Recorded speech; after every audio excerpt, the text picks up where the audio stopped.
Serainant, única empresa antequerana homologada para prestar servicio de ayuda a domicilio, le ofrece sus servicios de apoyo, asesoramiento, acompañamiento, canguro, control de medicación, servicio de rehabilitación.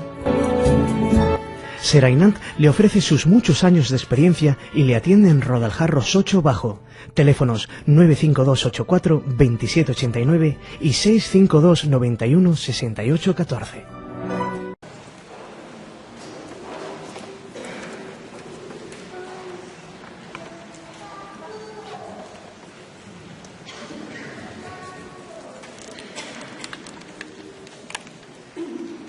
Señor, tú me sondeas y me conoces.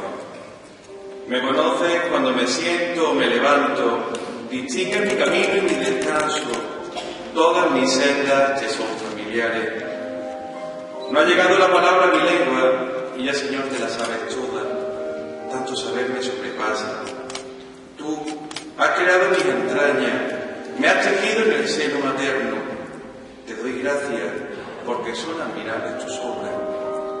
Señor, sondéame y conoce mi corazón. Señor, tú lo sabes todo, tú sabes que te quiero. Deja que te lo pueda decir en la intimidad de este momento tan especial. Tú sabes bien que así me siento, Señor. Lo tomo de tu amigo Pedro, que también te lo decía. Fue al comienzo de aquel día que quisiste que tus discípulos te vieran resucitado en medio de su trabajo en el lago. Fue el día en que a Pedro le curaste la gran herida de su corazón, esa que tenía abierta después de haberte negado 3 veces. Solo lleno de tu perdón pudo decirte lo que de verdad sentía en lo más profundo de su alma, a pesar de todas las limitaciones y los pecados de su vida. Porque así es como tú nos amas, totalmente y sin condiciones, con nuestras luces y también con nuestras más oscuras sombras. Nos amas porque sí, no por lo que podamos tener, sino porque nos ha hecho de los tuyos, por muy importante que nos creamos. Señor, hasta ahora en mi vida he tenido la oportunidad de vivir muchas cosas junto a ti. Tu presencia cercana siempre ha estado ahí a lo largo de mi vida. Unas veces de manera muy evidente y otras de un modo mucho más escondido, porque así es como te gusta que te veamos, solo con los ojos del corazón. Por eso, en un día tan importante para mí como es este, quiero que tú estés conmigo, que me ayudes a poner mi corazón en esta tarea, porque a la hora de pregonar a los 4 vientos la celebración que la ciudad de Antequera hace de los misterios salvadores, el gran protagonista eres tú, Señor. Aunque yo sé bien de quién me he fiado, he experimentado en mi vida que quien confía en ti nunca queda defraudado. Es más, poco a poco he ido descubriendo que lo mejor que le puede a uno pasar en su vida es ser de los tuyos. Y para hacerlo de verdad, no de boquilla, los cristianos hemos de aprender a ver nuestro mundo y a nuestros hermanos con tus ojos de amor. Como nos pasa ahora, a veces nos falta la luz y nuestra vista no alcanza a distinguir nada. Por eso necesitamos de ti, como ocurre con este cirio pascual. Solo desde tu resurrección podemos ver con claridad, podemos esperar limpiarnos las legañas de los pesimismos o de las penas. Solo desde ti podemos mirar con la mirada fresca que necesitan nuestros hermanos, con una mirada llena de amor misericordioso. Es verdad que tenemos la tentación de dejarnos llevar por las tristezas, por los problemas que tantas veces se presentan, como hacen tantos hombres y mujeres de nuestro tiempo. Es ese vivir con aires de depresión, llenos de amargura y desesperanza, pensando que nada puede cambiar, que las cosas solo pueden ir a peor y que las tinieblas van a terminar por inundarlo todo. Eso es lo que ocurre cuando no te dejamos sitio en nuestra vida, Señor. Todos son problemas, todo es recordar lo que pudo ser nuestras falsas ilusiones. Es el desencanto que nos lleva a centrarnos tanto en nosotros mismos, a mirarnos tanto el ombligo, que nos olvidamos que tu presencia puede llenarlo todo. Por eso ahora y siempre debemos alzar nuestras miradas y poner nuestros ojos solo en ti, que eres la luz del mundo. Tu presencia aquí parece que no es muy grande, pero como ocurre la noche de Pascua, al comienzo de la vigilia, tu presencia se hace luminosa. Este cirio encendido del fuego santo nos recuerda que Dios, tu Padre, nuestro Padre, no se ha olvidado de nosotros, que su amor es más brillante que todas las tinieblas que nos rodean. También en una noche como esta, o especialmente por eso, dejemos que tu luz resucitada brille con fuerza en medio de nuestra asamblea. Un lugar privilegiado de ello lo encontramos en el motivo central que nos reúne ahora. Los acontecimientos que recordamos cada Semana Santa son los días de tu pasión, muerte y resurrección. Y esos son los momentos que cambian para siempre la vida del mundo. Y de camino, también nuestra vida, la de todos nosotros los que en ti creemos. Ya nada será igual. Todos podemos pedirte que seas nuestra luz, que podamos caminar en tu compañía. Pero antes de llegar ahí, esta noche os quiero invitar, hermanos, a que vayamos juntos por las calles de nuestra bella ciudad. Y quiero que no lo hagamos solos, sino siguiendo los pasos de Jesucristo, de María su Madre, y también junto a esos personajes que nos acompañan en el misterio de la Semana Santa, que al final de cuentas es lo que nos ha reunido a todos aquí. Señor, te pido que me ayudes a realizar este pregón. No sé si mi pobre voz será capaz de expresar todo lo que late en mi interior. Sé que es normal, que al hablar de ti las palabras se quedan cortas, que no es fácil expresar todos los sentimientos, toda la vida que contiene. Por eso, necesito que hoy seas la luz que de nuevo alumbre mi camino. Confiando siempre en ti, Señor, quiero comenzar este pregón de la Semana Santa de 2016. Para ello, considero que es necesario hacerlo con los pertinentes saludos protocolarios al comienzo de este acto para con las distintas autoridades que nos honran con su presencia. Reverendo Padre don Antonio Fernández, arcipreste de Antequera, y a vosotros, queridos hermanos sacerdotes, que esta noche habéis querido compartir este acto del pregón. Ilustrísimo señor alcalde de Antequera, don Manuel Barón, y al resto de los miembros de la Corporación Municipal de nuestra ciudad. Señor presidente de la Agrupación de Cofradías, don Francisco Ruiz, y a los demás miembros de sus juntas permanentes y de gobierno, y a los hermanos mayores y directivos de las distintas hermandades y cofradías de pasión y de gloria de nuestra ciudad, especialmente a la esclavitud de los remedios, que hoy nos ha abierto las puertas de su casa, embelleciéndola más si cabe para la ocasión. Al ilustrísimo señor diputado provincial, don Ramón del Cid, y tras los necesarios saludos oficiales y protocolarios, no quiero terminar este momento sin hacerlo con los míos, con mis padres, con mis hermanos y hermanas, y por supuesto saludando también a Jesús y a Alejandra, a mis sobrinos, a los más pequeños de la casa.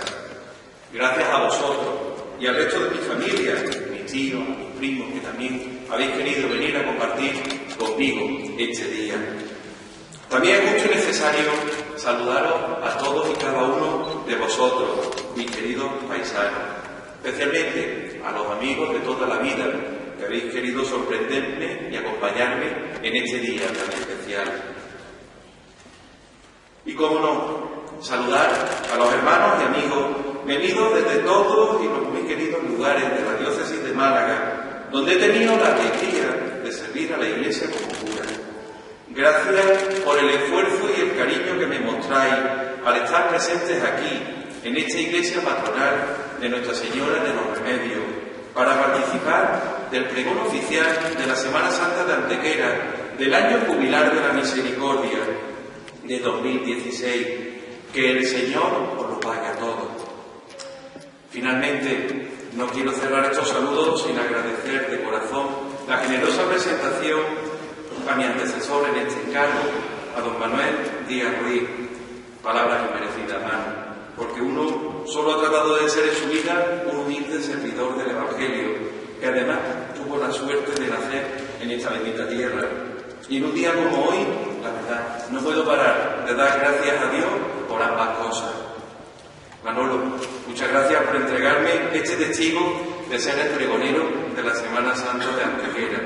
Tú también viviste en tus carnes esa mezcla de alegría y responsabilidad que acompaña a esta importante tarea. Espero, con la ayuda del Señor, estar a la altura de quienes habéis engrandecido con anterioridad esta cátedra que anuncia nuestra Semana de Pasión. Y como lo hicisteis en su día, todos y cada uno de vosotros, mis antecesores, también yo voy a hacerlo desde mi vida y desde mi fe. Y desde ahí quiero comenzar. Dice el refrán que es de bien nacido ser agradecido. Y yo quiero comenzar siéndolo con la tierra que me vio nacer, con nuestra querida Antequera. Todos sabemos que nuestra ciudad lleva la historia, la antigüedad, hasta su nombre. A nadie que tenga la oportunidad de conocer este rincón privilegiado de Andalucía se le escapa el detalle de saber que desde muy pronto, desde hace varios milenios, en el umbral de la historia conocida, nuestra fértil vega del Guadalhorce ha estado llena de vida, ha sido fuente de cultura. Basta asomarse a los dólmenes y contemplar que esto que digo sigue siendo una hermosa realidad. Esos emblemáticos monumentos a los que por fin les ha llegado el momento de recibir el reconocimiento oficial como Patrimonio de la Humanidad, algo que siempre ha sido una declaración que con tanta ilusión se ha pedido por parte de toda la sociedad antequerana y de las instituciones que nos representan. Dicen que si la unión hace la fuerza, esta vez sí toca, por fin, pues todos nos hemos implicado desde nuestras posibilidades para alcanzarlo. Y cuando el próximo mes de julio esto sea así, todos podremos estar orgullosos del trabajo realizado, a todos los niveles, porque se ha cumplido el objetivo. Ojalá esa unión no pare ahí, que hay muchas más realidades y proyectos en nuestra ciudad que necesitan del compromiso y la implicación de todos para fraguarse, para salir adelante. Pero la historia de la que yo os quiero hablar no nos lleva tan lejos, está un poco más cercana a nuestras vidas. Antequera es definida por el poeta Gerardo Diego como la ciudad de las iglesias blancas y concorinas. Bella imagen que se hace elocuente cuando tenemos la oportunidad, desde el Arco de los Gigantes, de contemplar nuestra ciudad y sus campos cercanos. La postal que desde allí se nos presenta está poblada de torres y espadañas que señalan la presencia de esas iglesias, de las diferentes casas de Dios y de su Madre en medio de nuestra ciudad de Antequera. Pero esta abundante presencia de hoy no es un hecho reciente, una moda pasajera o de última moda, como algunos parecen defender. Nuestra fe cristiana ha tenido un importante lugar en nuestra tierra casi desde los primeros momentos en los que hay datos sobre el cristianismo en España. Me refiero a las actas del primer concilio conocido en nuestro país, el concilio de Elvira, celebrado en las afueras de Granada, que fueron firmadas por Juan, un presbítero de nuestra Singilia Bárbara, junto a San Patricio, el obispo de Málaga. Una pequeña referencia que, sin embargo, nos recuerda que aquí, en nuestra tierra antequerana, a principios del siglo IV, los cristianos ya vivían y creían en ese Dios que nos ama con locura. Sí, en el mismo Jesucristo, al que nosotros, los cristianos del siglo XXI, seguimos proclamando como nuestro Dios y Señor. La fe tiene mucho de herencia transmitida de generación en generación, y en nuestro caso, tiene una raíz muy profunda en la historia de nuestra tierra. Esa historia que para nosotros no es una mera crónica de acontecimientos pasados, sino siempre una memoria agradecida que actualiza la constante acción de Dios en nuestras vidas. Aunque también es cierto que para acercarnos a contemplar nuestra Semana Santa no es necesario irse tan atrás. Su historia arranca con la entrada de la ciudad en la Edad Moderna. Me refiero, como sabéis, a la incorporación el día de Santa Eufemia de 1410 de Antequera a la corona de Castilla de la mano del infante don Fernando. Tras el paréntesis de los siglos de la presencia musulmana, salió el sol por Antequera y Dios quiso que nuestra ciudad volviese a ser un lugar privilegiado donde la fe cristiana arraigó con profundidad.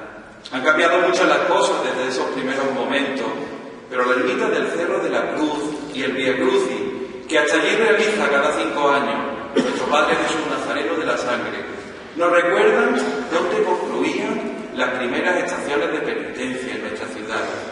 Es lógico.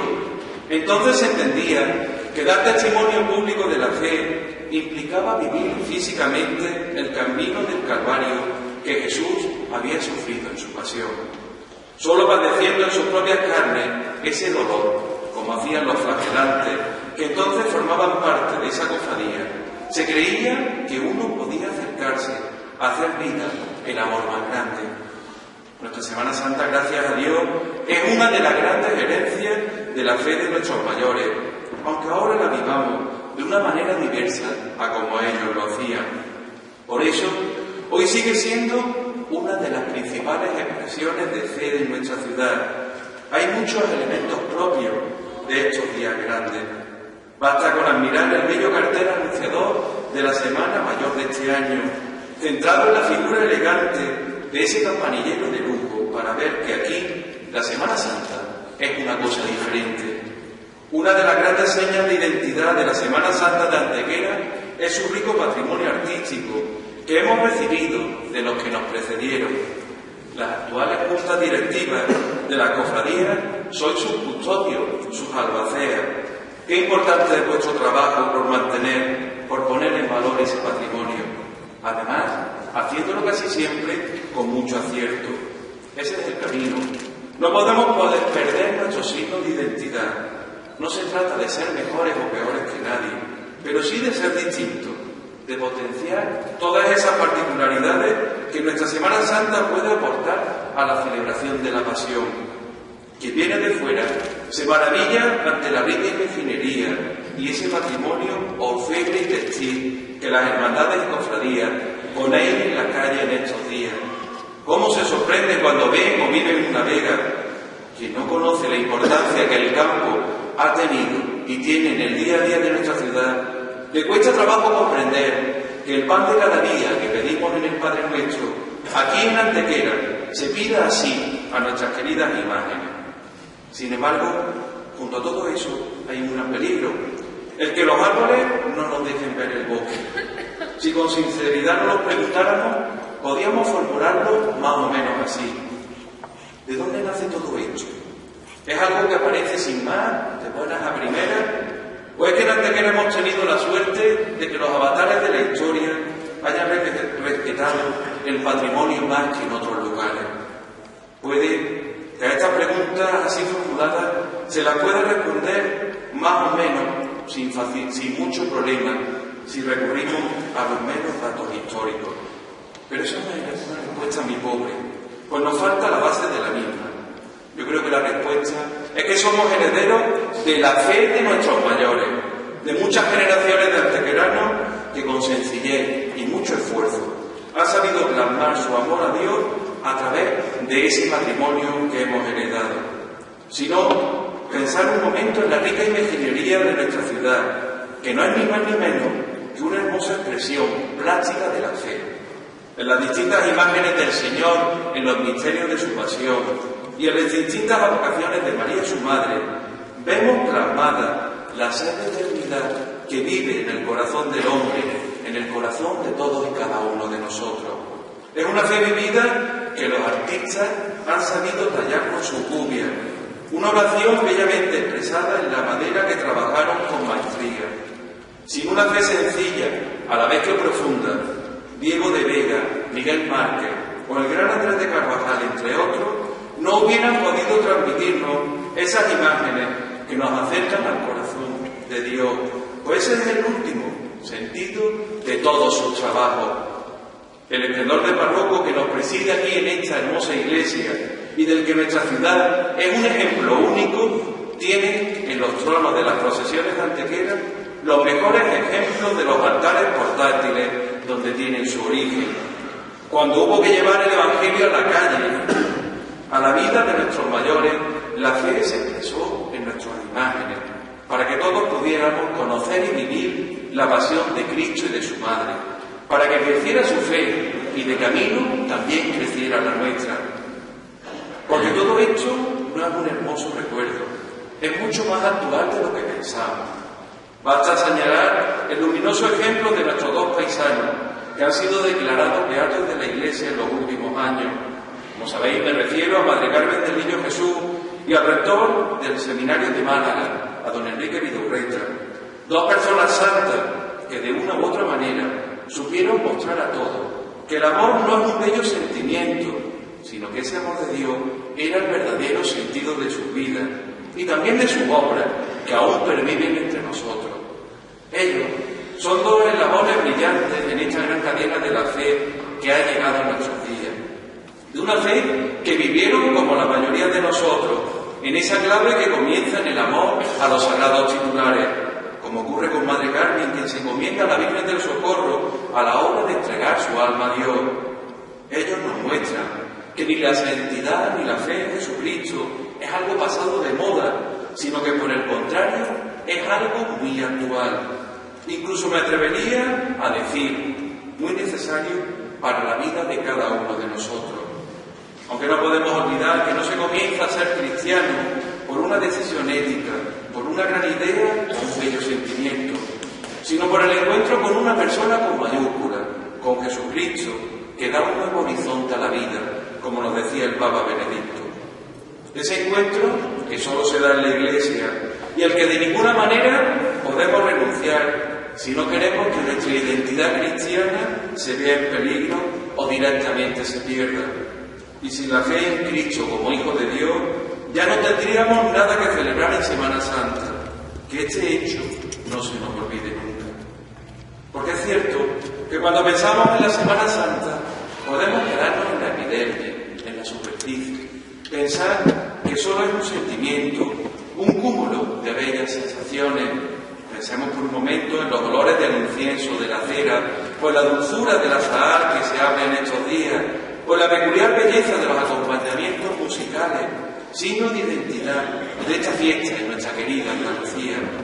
Entre otras, estas sensaciones inundan nuestras calles y nuestros sentidos al comienzo de cada primavera. Bien lo sabéis vosotros, y posiblemente lo podríais empezar mucho mejor que yo, con mucha más poesía, porque no es fácil. Son un cúmulo de emociones que en los próximos días van a llenar las iglesias y las calles de Antequera. Pero yo estoy convencido, desde mi humilde experiencia, que la Semana Santa es algo mucho más grande y profundo. No son cosas superfluas, meras modas que mueven a nuestro corazón sin más. Son hechos que deben llegar a nuestra vida para colmar el más grande de nuestros deseos, el deseo de Dios. Y todo lo que nos acerca al totalmente otro, a esa realidad de Dios, sabemos que todas nuestras palabras se quedan cortas, que son muy pobres para expresarlo. Por eso, con temor y temblor, quiero acercarme a esa realidad. Dios quiso salir a nuestro encuentro y lo hizo de una manera muy concreta y personal en la vida de su Hijo Jesucristo, nuestro Señor. Porque la fe en Jesucristo es una apasionante experiencia de vida, en la que todos podemos participar gracias a la Iglesia. Ella es quien generación tras generación trata de mostrarnos la frescura de la buena noticia, ese Evangelio donde se recoge todo lo que vamos a vivir en los próximos días de la Semana Santa, en los relatos de la pasión, de la muerte y de la resurrección del Señor. Como sabéis, lo recordamos cada año con la llegada de la Pascua, tras la primera luna llena de primavera. Pero no se trata de conocer un relato piadoso o un cuentecillo. En cada uno de los evangelios se nos ofrecen distintos aspectos que hacen que cada uno podamos pintar en nuestra mente o en nuestra alma nuestra propia visión de la pasión, de los momentos decisivos de la vida del Maestro, o como ocurre en nuestra Antequera, para compartir una manera de entender y de vivir estos acontecimientos tan especiales. Por eso, hermanos, yo creo que podemos hablar de cómo es la pasión de nuestro Señor Jesucristo según Antequera. En aquel tiempo, Jesús tomó la decisión de subir a Jerusalén. Se aproximaba su hora, y esta hora pasaba por llevar a término su misión. Él era un profeta, y bien sabía que solo en la ciudad santa es donde los hombres de Dios entregaban su vida. Como estaba cerca la fiesta de la Pascua, la que se dirigía hasta allí. Entonces, para darle solemnidad al momento, les pidió a sus discípulos que le trajesen una cabalgadura de la aldea de enfrente. Cualquier rey debía de ir a lomos de una montura según su dignidad. Hasta en eso Jesús va a ser especial. Pide que le traigan un borrico, una humilde pollinica, para poder terminar de subir a Jerusalén. Al verlo así se sorprenden. Muchos de aquellos peregrinos ya lo habían visto hacer milagros en Galilea. Lo conocían como predicador. Son ellos los que van a gritar de júbilo, quienes pondrán sus mantos para formular el camino, quienes llevarán en sus manos los ramos y las palmas, que dan nombre al primer día de nuestra Semana Santa. De ahí nace la primera procesión de estos días, la que en la Iglesia hacemos con nuestros ramos y con nuestras palmas, como aquellos peregrinos. El Domingo de Ramos, en la Pasión del Señor, quiere recordarnos todo eso. Quiere ser el pórtico de esas grandes celebraciones que en nuestros templos y en nuestras calles vamos a vivir acompañando al Señor. Aquellos peregrinos claman con voz fuerte: bendito el que viene en nombre del Señor. Es un grito que aquel pueblo tenía en su garganta desde hacía siglos. El Señor era el que tenía que venir. En su corazón lo esperaban con inquietud. Necesitaban su liberación y Él era su gran esperanza. Por eso es la gente sencilla la que lo va a alabar. Y en aquella riada humana que va a la fiesta destacan los niños, que entusiasmados acompañan a nuestro Señor Jesucristo en su entrada triunfal en Jerusalén. Poco ha cambiado ese detalle casi 2000 años después. El Domingo de Ramos, además de ser un día de estreno, pues ninguno queríamos perder las manos, también sigue siendo un día de fiesta para los más pequeños de la casa. Un día donde son muchos los niños que siguen participando de esta procesión, al tiempo que nos recuerda uno de los grandes retos de las cofradías: seguir siendo una escuela de fe para las próximas generaciones. Lo fue cuando esta cofradía comenzó de manos de los jóvenes de la Acción Católica de San Sebastián hace poco más de 6 décadas, y lo sigue siendo con el grupo de gente menuda que acompaña con alegría la entrada triunfal del Señor. Vosotros, hermanos cofrades, sabéis que incorporar a los pequeños no es fácil, pero que en torno a la imagen de la pollinica sigan estando ellos, aunque sea un rato, pues todavía no están preparados para hacer todo el recorrido. Es uno de los primeros pasos muy necesarios para que sigamos cuidando la cartera. Además sé que no solo en vuestra cofradía, que los papás y las mamás de las distintas directivas y hermandades tenéis a vuestros críos alrededor de los tronos desde pequeños, y que muchos de ellos también os acompañan en las procesiones. Pues bendito sea Dios. Lo que aprendemos de pequeños es lo que va a quedar para siempre en nuestro corazón. Procuremos que sea mucho y bueno lo que de nosotros reciban ahí. Eso es también educar en la fe, como prometisteis el día de su bautismo.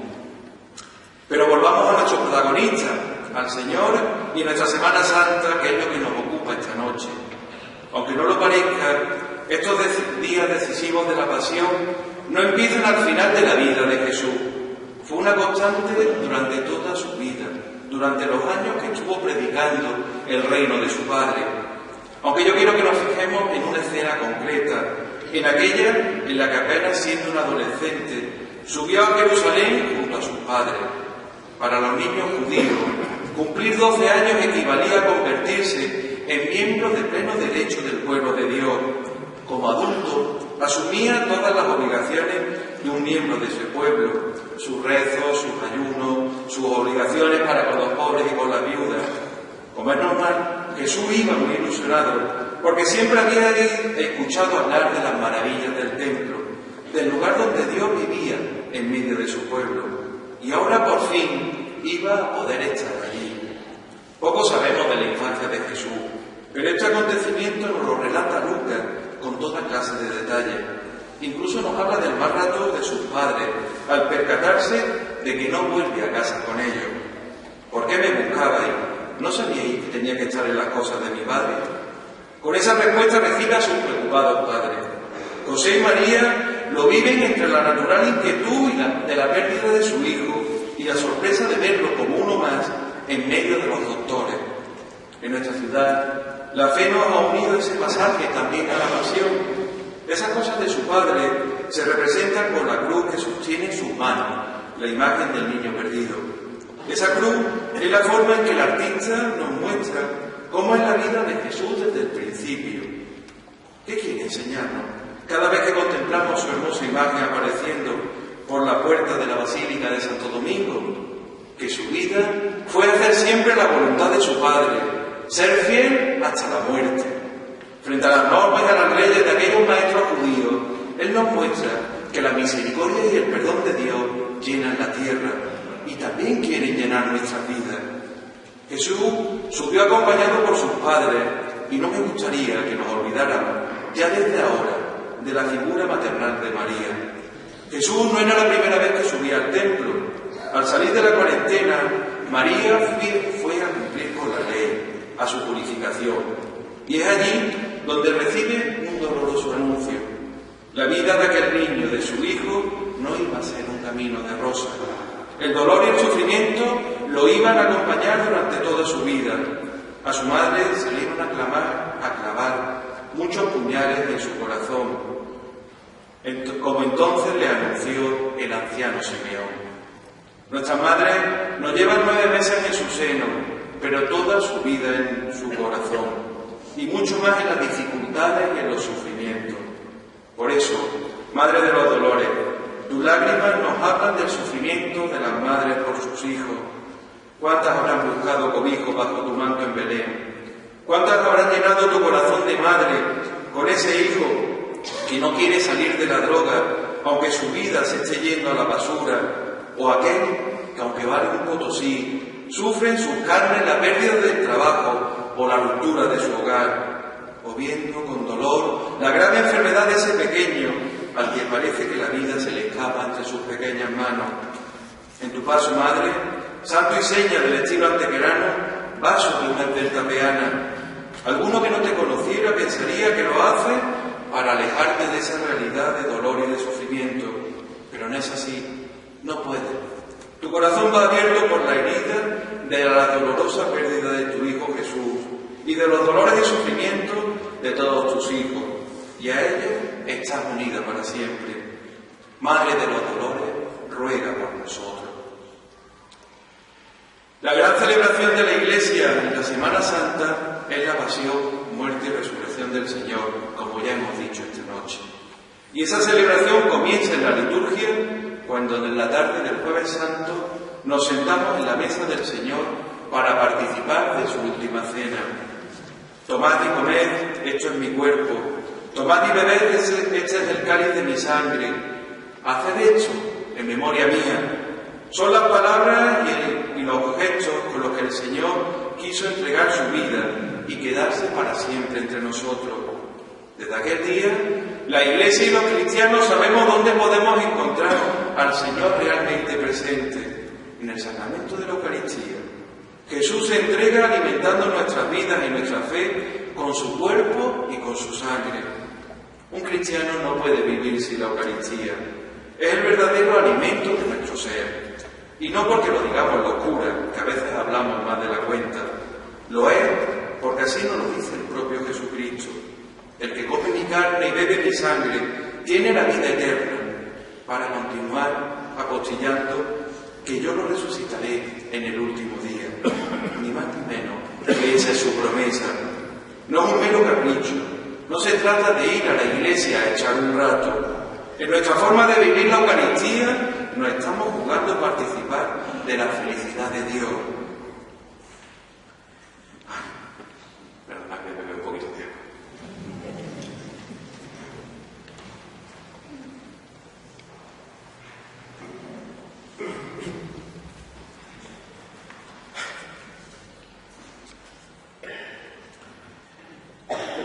Como os decía, no es un mero capricho. Ni se trata de ir a la iglesia a echar un rato. En nuestra forma de vivir la Eucaristía nos estamos jugando a participar de la felicidad que Dios ha soñado para todos nosotros. Seguro que si cuando acudimos a misa lo hiciéramos con esa esperanza en el corazón, participaríamos de ella de otra manera. Además, en la Eucaristía de la tarde de cada Jueves Santo hay un gesto muy especial, al menos visto de la perspectiva del sacerdote que preside la celebración. La Eucaristía es uno de los pilares de nuestro ministerio, de nuestro ser cura, porque volvemos a hacer realidad lo que el Señor pedía en la última cena: haced esto en memoria mía. El gesto al que me refiero es el lavatorio de los pies.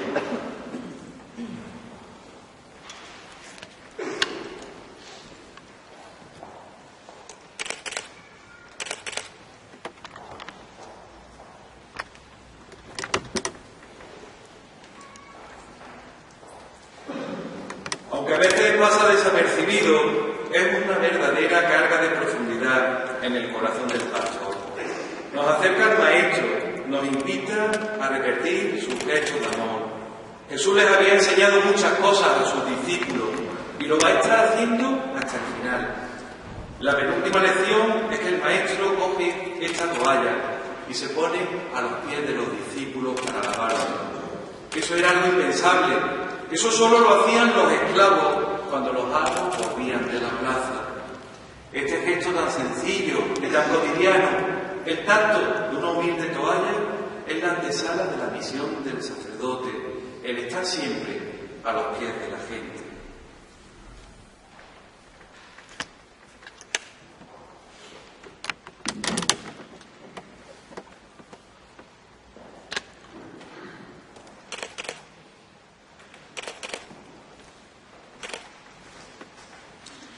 Por eso, al bueno de Pedro casi le da un síncope: Señor, limpiarme los pechos a mí jamás.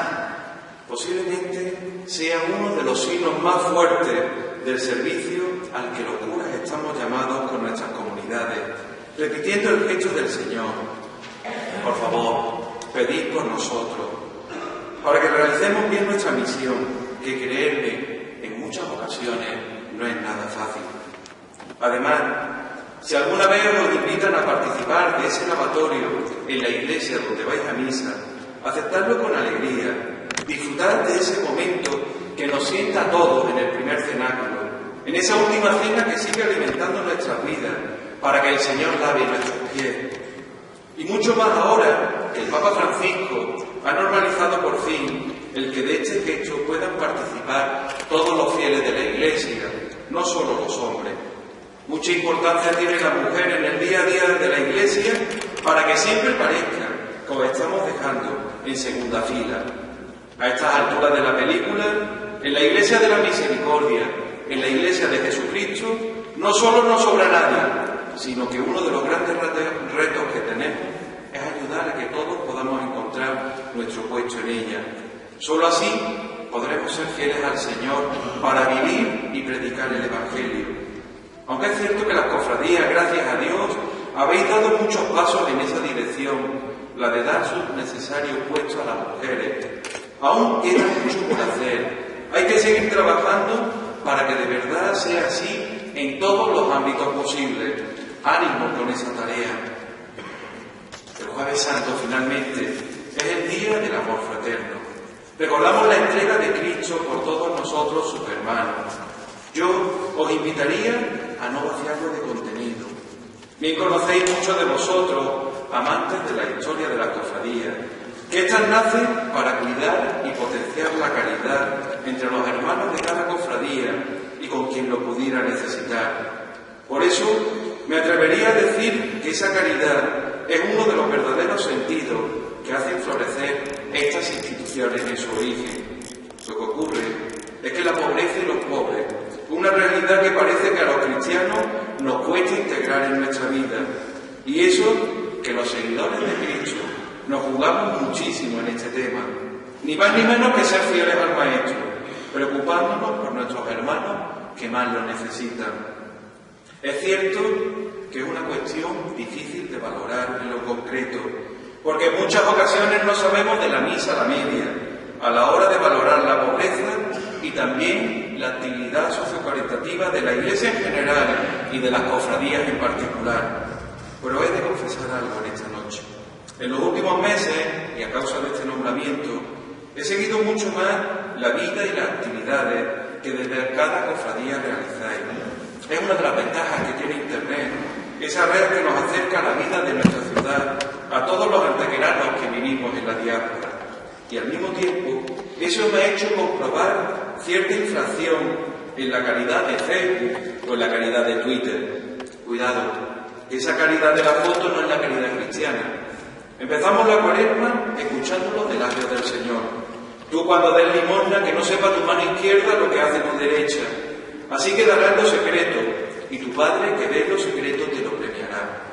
Y os aseguro que ese premio es mucho más gratificante que los me gusta de todas esas redes del ciberespacio.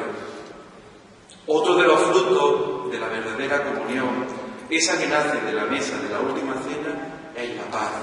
Una paz con mayúsculas. Allí en el cenáculo, junto a los discípulos, estaban también algunas de las mujeres que siempre nos acompañaban.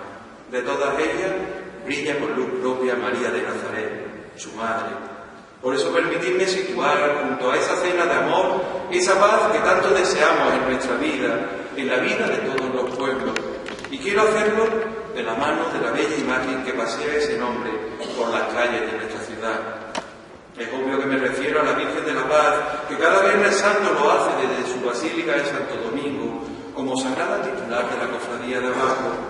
Ella lleva 2 siglos haciendo, paseando por nuestras calles, la respuesta a ese anhelo de paz. En su procesión, ese deseo se hace plegaria con el esfuerzo de sus hermanacos. Ella la recibe con la dulzura de su expresión, haciendo que el dolor se transforme poco a poco en la paz, esa que da a saber que estamos haciendo en nuestra vida la voluntad de Dios. Así es como Él transforma nuestro corazón y nuestra vida, como bien hizo la sierva del Señor. Por eso llamamos bendita a la Madre del Señor, porque Él ha hecho en ella grandes cosas. Reina de la paz, ruega por nosotros. Pero volvamos a donde estábamos, volvamos al cenáculo. Tras terminar la cena, Jesús sale junto a sus discípulos. Había un lugar muy familiar para todos ellos. En el molino de aceite de aquel huerto de Getsemaní se habían quedado a dormir en más de una ocasión durante sus visitas a Jerusalén. Los olivos de aquel huerto van a ser los testigos de la oración del Señor. Como en todos los momentos importantes de la vida, Jesús va a volver a rezar, esta vez al amparo de aquellos poderosos árboles.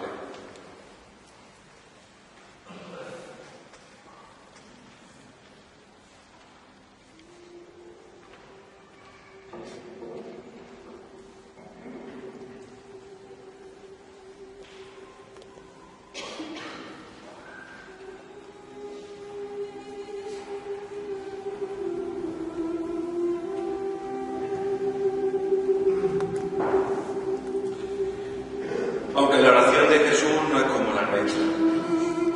Mientras nosotros parece que le decimos a Dios lo que tiene que hacer, Él hace una oración de confianza, de abandono.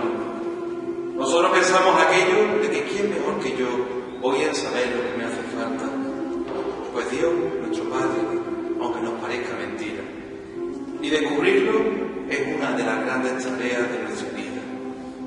Bien lo sabía Jesús. Él no pasó por la vida de puntillas, como estamos viendo, sino que se implicó y lo hizo hasta el final, hasta hacer que brotara sangre de su frente a causa del pavor ante la hora incierta que se le avecinaba. De ahí su súplica: aparta de mí este cáliz, Padre, pero que no sea lo que yo digo, sino hágase tu voluntad. Impresionantes palabras. Igual nosotros hubiéramos salido corriendo, dejando caer por tierra el cáliz de la voluntad de Dios ante la hora de la verdad, como hicieron sus discípulos. A la imagen del Señor en la oración en el huerto siempre se la representa con la figura de un ángel que junto a Él quiere sostenerlo en su oración durante la hora de la agonía. Dios no lo podía dejar solo y hace que su ángel acompañe por siempre su camino. Como tampoco quiere que nosotros nos quedemos solos ahí, en esa hora dura de la prueba. Tenemos la suerte de poder buscar el amparo de nuestra Madre, de pedir el consuelo a María ante las noches oscuras que se presentan en nuestra vida. Parece una paradoja, pero la paternidad de María es uno de los grandes regalos de la pasión del Señor. Los problemas, las dificultades de nuestra vida no dejan indiferente a Dios. Por ello pone en nuestra vida una intercesora especial y desde aquel día contamos con una mediadora con mayúscula. De ella nos viene el consuelo que necesita nuestra existencia. De ella, de sus manos amorosas, sale el amor que buscamos para las oscuridades de nuestra vida. A nadie se le ocurriría pensar que una persona con un gran dolor en su corazón pudiera ofrecer tanto amor. Eso solo lo puede hacer una madre, capaz de olvidarse de sí, de sus problemas, para acoger y dar consuelo a sus hijos, aquellos que en ella quieren poner su confianza. El consuelo que ofrece a los dolores en esos bellos encuentros al principio o casi al final de la procesión del Jueves Santo de nuestra ciudad. Hermosa tradición esa de los encuentros, ese testimonio de encontrarnos y de querer caminar juntos. Siempre ha sido necesario, pero mucho más ahora, en los tiempos recios que nos ha tocado vivir. En estos momentos, la comunión a los cristianos nos toca hacer la vida. Madre del Consuelo, ruega por nosotros. Con Jesús no habían ido a Getsemaní todos sus discípulos. Uno de los suyos, Judas, ya estaba haciendo la guerra por su cuenta. Él sabe que los jefes del pueblo querían capturar a Jesús y ven una oportunidad para entregarlo. Pensaba que a buen seguro alguien lo iba a premiar por ello. Así lleva aquel huerto de las afueras de Jerusalén a la guardia del templo, imaginando que allí encontraría a quien buscaba. La entrega de Jesús es especialmente dolorosa, por sorpresa y basada en la traición de uno de los suyos. Con un beso, con un gesto de amor y cercanía, va a traicionar a su maestro. No le duele tanto lo que hace Judas, sino por ser él quien lo hace. No hace daño quien quiere, sino quien puede, decimos nosotros. Otro beso más para las pobres espaldas de Jesucristo. Esa pasión del Señor que se va acercando a pasos agigantados, que lo va llenando todo. En la oscura noche se va haciendo realidad en la vida del Maestro. Tras la traición, lo detienen y lo llevan preso. En nuestra ciudad, eso nos lleva a hablar del Señor del Rescate. Lo llevan a la presencia del sumo sacerdote como si fuera un criminal. Lo han atado para evitar que se escape, para poder arrastrarlo sin dificultad como cordero llevado al matadero. No pone resistencia, sino que va con serenidad, pues sabe que su misión es esa, es llevar esas ataduras para rescatarnos. Pero nuestras ataduras ¿son lazos de amor? ¿O es el odio y la envidia quien nos ata y quien nos retiene? Son tantos nuestros miedos, nuestras limitaciones, que necesitamos ser rescatados de nuestro egoísmo, de nuestras faltas de caridad. Ese es otro de los retos de los cristianos. Salir de nosotros mismos para abrazarnos a Él, para unirnos a Él, con esos lazos de amor que nada ni nadie puede romper.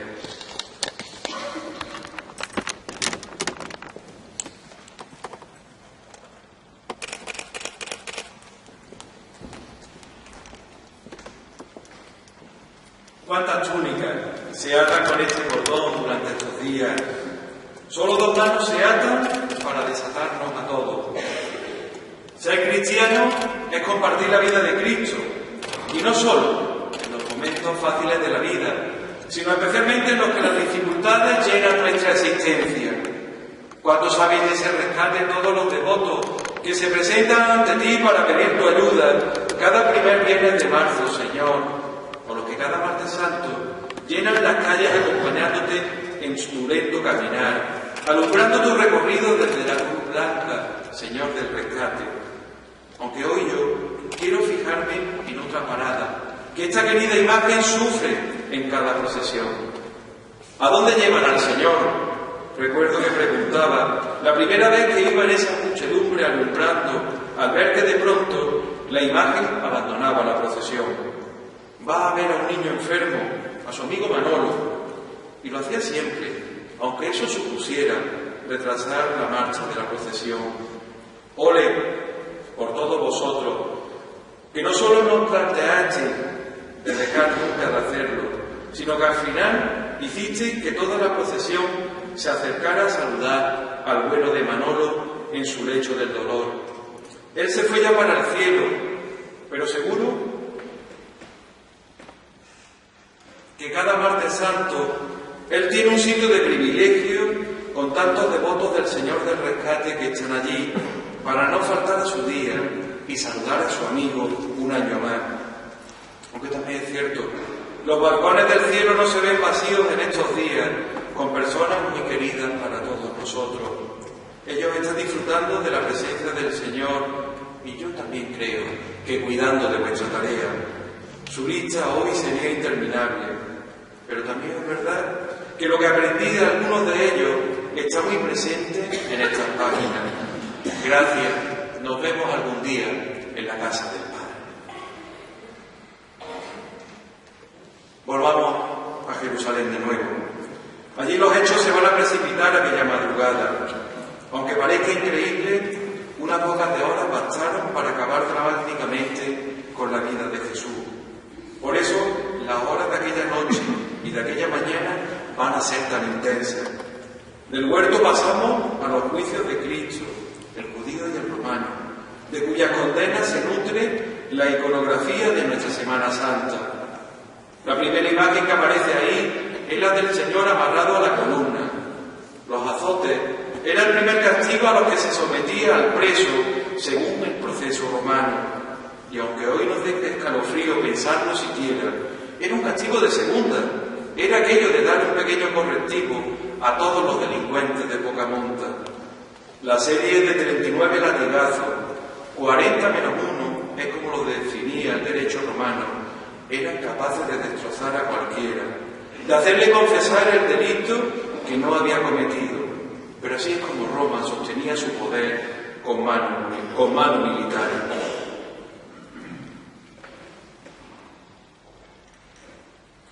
Otra vez atando lo que Dios se empeña en desatar, viendo los ojos del Señor amarrado a la columna, los vemos mirar al único lugar donde cree que va a encontrar amparo. Sí, de nuevo mira al cielo, de nuevo levanta la vista a lo alto, como hizo en el huerto buscando a su Padre. Porque en el fondo no lo entiende. ¿Por qué me pegan?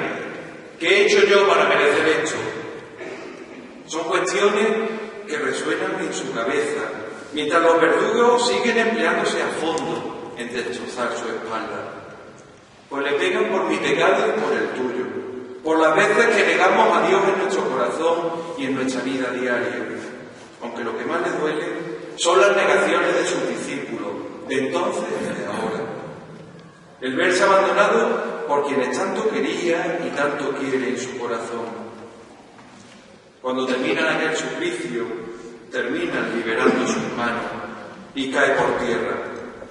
La imagen del Señor del mayor dolor nos lo representa en esa iconografía tan bella y particular. Despojado de sus vestiduras, de su dignidad, porta solo una cosa consigo: el amor misericordioso de Dios tras el duro castigo recibido. Trata de recuperar el aliento y hace un esfuerzo por tomar sus vestiduras para poder tapar su herida desnudez, aunque sea gata. Cuando uno contempla la mirada del Señor, está viendo el rostro de la misericordia y el perdón de Dios, esa a la que el Papa Francisco ha querido dedicar este año de la misericordia. De esa mirada bien puede hablar el último banco de la Iglesia Mayor, ese que se sitúa frente a él, ese que nunca se ve solo, pues siempre hay quien quiere ir a visitarlo porque necesita pedir algo o simplemente quiere poner en sus manos y en sus heridas su vida, sus deseos, sus anhelos.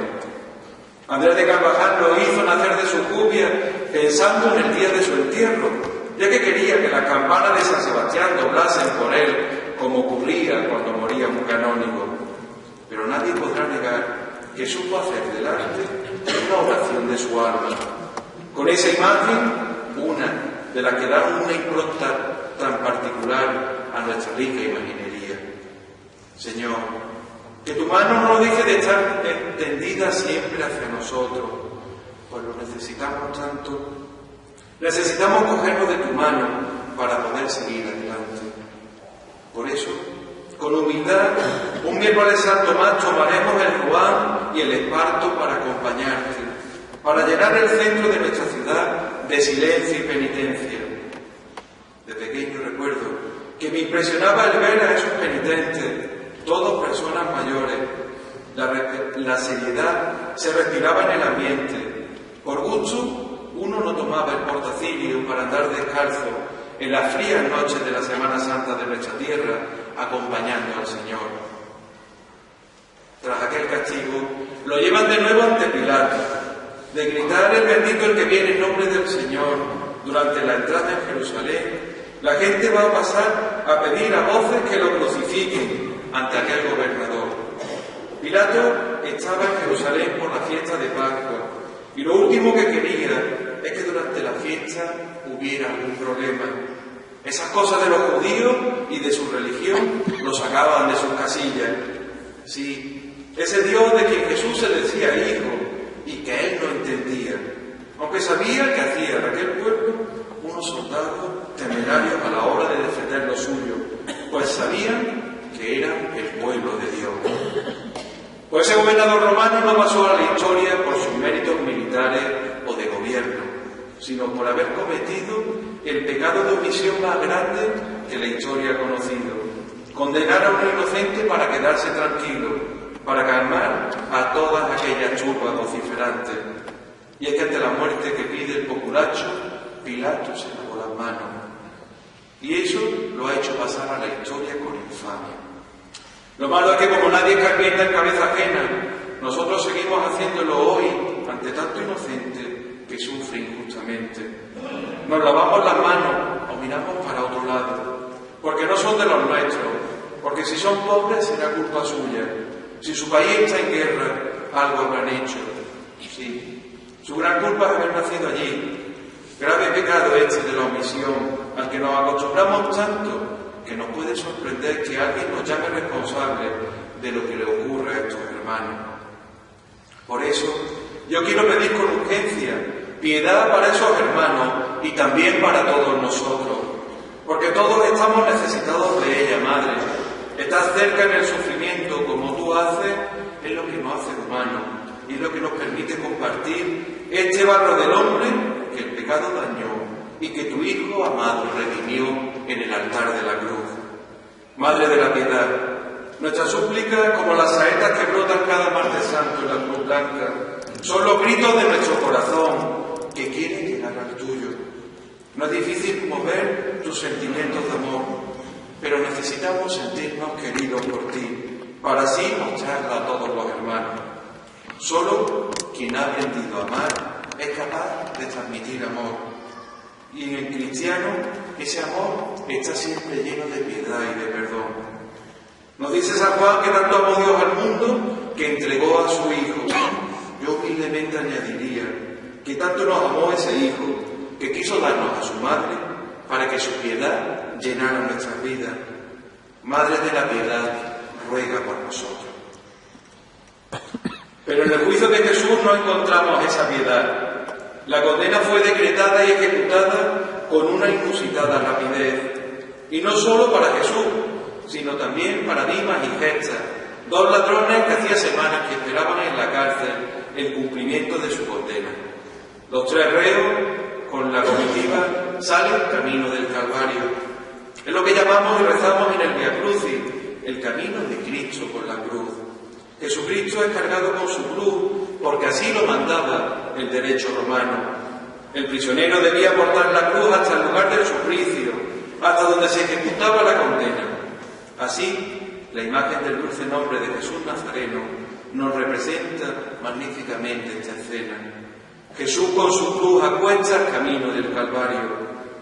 Aunque Jesús llevaba hablando de la cruz mucho tiempo, sabía que ese podía ser su destino. Así se lo había anunciado a los suyos a lo largo del tiempo compartido. Su final sería morir a manos de las autoridades.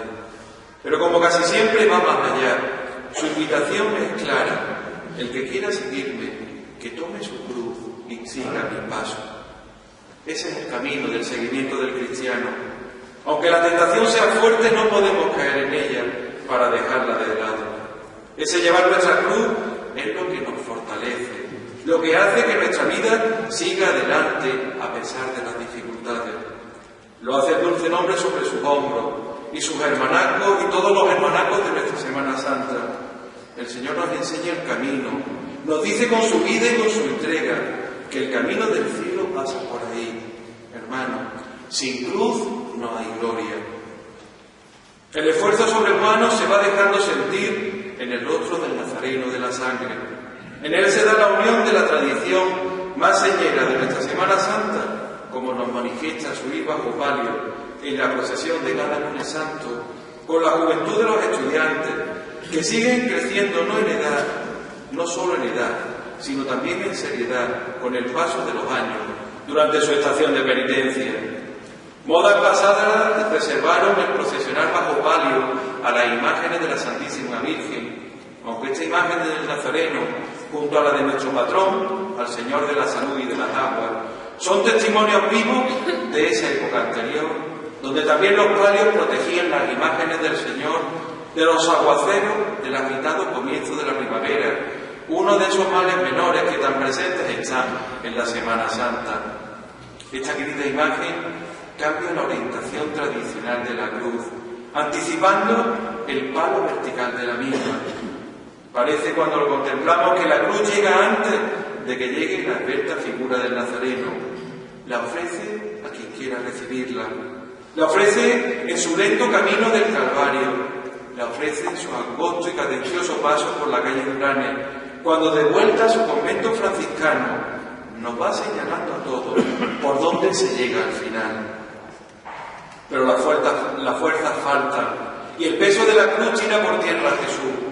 Está al límite de la humana capacidad y la cruz se ha convertido ya en un peso insoportable para él. Jesucristo, siendo Dios, se hizo uno de nosotros, bajando todos los escalones de la humanidad, hasta el último escalón, ese de verse caído por tierra a causa del peso de la cruz y también de todos nuestros pecados. El Nazareno del Consuelo apoya su mano en el suelo, buscando fuerzas para poder volver a alzarse y para seguir el camino hasta la muerte. Toca el suelo, para desde allí levantarse y levantarnos, para llevarnos a todos al encuentro con su Padre. Miradlo, ahí está, caído por tierra, para que no se nos olvide nunca el sufrimiento que nos ha salvado, quien ha dado su vida por todos y cada uno de nosotros. Es verdad que así es digno de compasión, y las mujeres de Jerusalén se conduelen con su dolor, se compadecen de él llorando ante su desgracia. Una de ellas desafía a los soldados, buscando aliviar ese sufrimiento, limpiando su rostro ensangrentado y lleno de tierra, porque apenas se ve su hermoso rasgo. Eso le va a valer el llevarse en su pañuelo la imagen de aquel río condenado y el ser recordada para siempre entre los cristianos por su atrevimiento. Es la Santa Mujer Verónica, esa mujer que protagoniza la sexta estación del Vía Crucis en la Vía Dolorosa y que gracias a su paño es recordada al lado de los caminos y las entradas de muchos pueblos y ciudades, pidiendo a aquel Nazareno al que auxilió que proteja a todos los que se ponen en camino. El agotamiento de Jesús llega hasta el punto de que los soldados ven que no puede más y deciden intervenir antes de que muera camino del Calvario. Por eso toman a uno que venía del campo, a Simón de Cirene, para que lleve la cruz del Señor sobre sus hombros. Pasabas por allí, Simón, y te encontraste con tu salvación, con la de vuelta que damos nosotros para intentar acercarnos al Señor y con el miedo que nos da coger su cruz. Una cruz que siempre es dolor, limitación, sufrimiento o incluso muerte. Simón, a ti no te dieron opción, te obligaron a ello y bien que lo hiciste. Bien que ayudaste a ese pobre Nazareno a llegar al final de su doloroso camino. Pero sin embargo, en nuestras vidas las cosas cambian. Y eres tu Señor, tu fuerza, quienes nos ayudan a llevar nuestra cruz. Ha cambiado los papeles en nuestra vida y eres tú nuestro Cirineo. Y pide que intentemos serlo para con los demás, que compartamos sus dificultades para que todos nos acerquemos más a ti.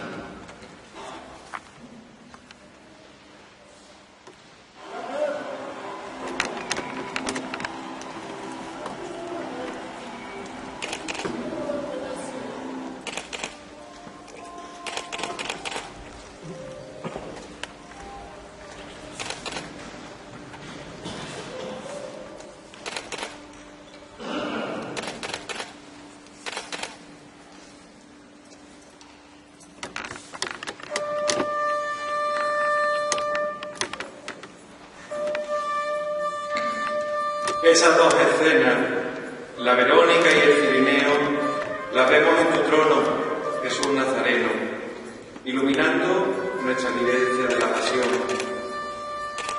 Es la pasión de Cristo, pero no está solo, ni entonces ni ahora. Ahora te acompañan sintiendo tu presencia amorosa todos tus hermanacos, los nuevos Cirineos, aquellos que hacen posible cada año el milagro de la Vega. Ellos hacen de la subida de las cuestas ese suspiro, ese esfuerzo que te acerca al descanso de tu templo. Como ocurre con los cerrestes en la Cruz Blanca o llegando a la Citarilla, tras subir de una vela empinada a cuestas de la paz. Milagro de las Vegas difícil de explicar a quienes no han tenido la suerte de nacer en esta tierra, pero que no son ni más ni menos que una expresión de esa fe que mueve montaña, de esa fe sencilla que se hace oración metiendo el hombro, que se expresa en el esfuerzo de cargar con premura, con ese peso, por las empinadas calles y cuestas de nuestra ciudad. Manaco. Vuestros sagrados titulares son llevados a la Vega para bendecir nuestros campos, y no solo a ellos, sino a todos los que vivimos y llevamos en el corazón a esta bendita ciudad de Antequera. Hermanaco, gracias por hacer posible cada Semana Santa el milagro de la fe.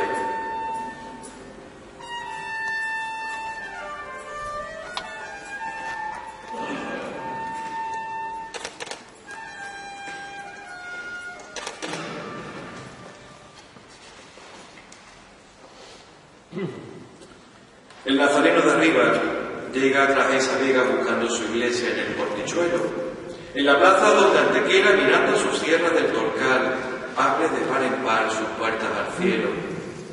Os decía al principio que las estaciones de penitencia iban siguiendo la vía dolorosa, la calle de la Cruz, hasta el cerro del mismo nombre, hasta la ermita de la Veracruz, y desde las cuatro esquinas de la ciudad se iban acercando las distintas cofradías con sus imágenes, y desde ese portichuelo se encaminaba el socorro de nuestra ciudad, que, cómo no, también está en manos de nuestra Madre, de María. Hoy no llega allí, a lo alto del cerro, pero tras llegar al arco de los gigantes, baja bendiciendo con su presencia a toda esta ciudad desde lo alto de su imponente trono. La socorrilla, que desde ese altar en movimiento va repartiendo ese socorro, ese amparo que tanto necesitan nuestras vidas. Además, Madre, al verte, me gustaría recordar a todas aquellas personas que están detrás del trabajo humilde de las cofradías, a quienes con arte y cariño posibilitan que cada año todos vuestros titulares salgan a la calle por sus mejores galas, como a todos nos gusta contemplarlo. Gracias a las camareras y a los vestidores por su importante labor, pero no solo a ellos. Bien sabéis que es una cadena con muchos eslabones para que en la calle todo luzca tan hermoso. Así todo está limpio, ajustado en su sitio. Detrás de todo eso hay muchas horas de trabajo, mucho esfuerzo para que todo, la cera, las flores, los adornos, la orfebrería y ese largo etcétera, esté en su lugar. Gracias a vosotros, hermanos cofrades, por todo ese trabajo silencioso. Madre del Socorro, ruega por nosotros.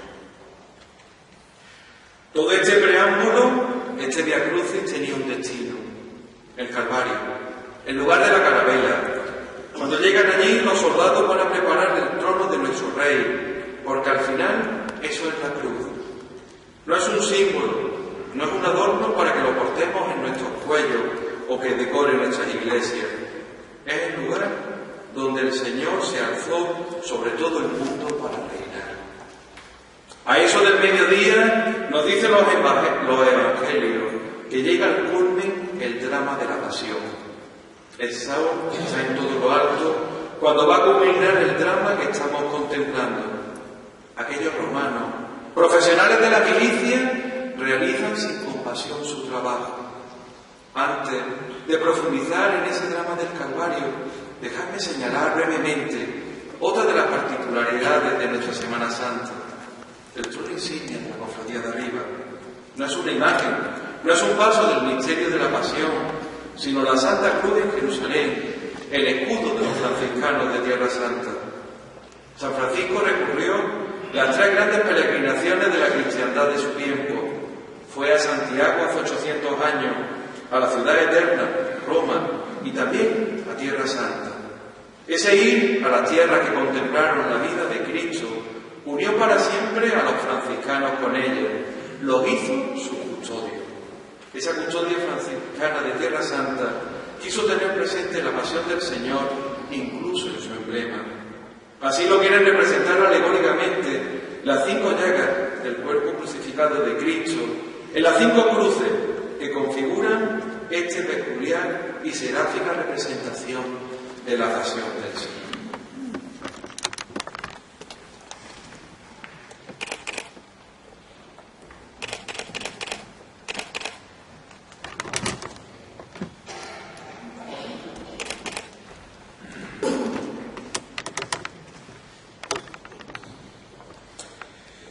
En las iglesias, cuando nos reunimos para los oficios del Viernes Santo, lo hacemos en el único día donde la Iglesia no celebra la Eucaristía. No puede, el Señor ha muerto. Y desde ese dolor solo nos queda contemplar. Mirad el árbol de la cruz, donde estuvo clavada la salvación del mundo.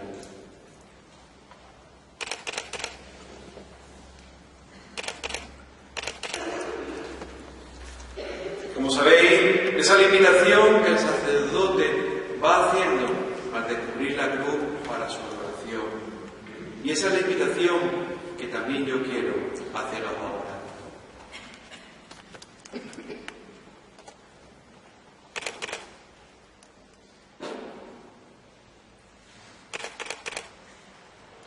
Mirad el árbol de la cruz, donde estuvo clavada la salvación del mundo.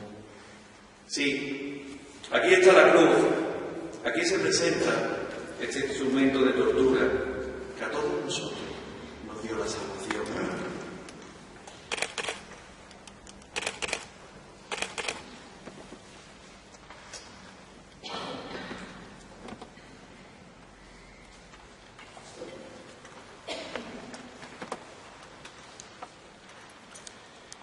Pero si la contemplamos así, si la vemos vacía, parece que no nos dice nada. Estamos acostumbrados a verla llena, a ver a su protagonista en ella. Y desde hace mucho tiempo, pues la imagen más antigua que se procesiona por nuestras calles es la del crucificado, el Santísimo Cristo Verde. Ver al Señor en la cruz es hacer que aflore en nuestra alma aquello que tan bellamente proclamó Pablo: vivo creyendo en el Hijo de Dios, que me amó y se entregó por mí. Pues no me mueve mi Dios para quererte, el cielo que me tienes prometido, con el que comienza el conocido soneto castellano. El cuerpo de Cristo pende muerto en la cruz.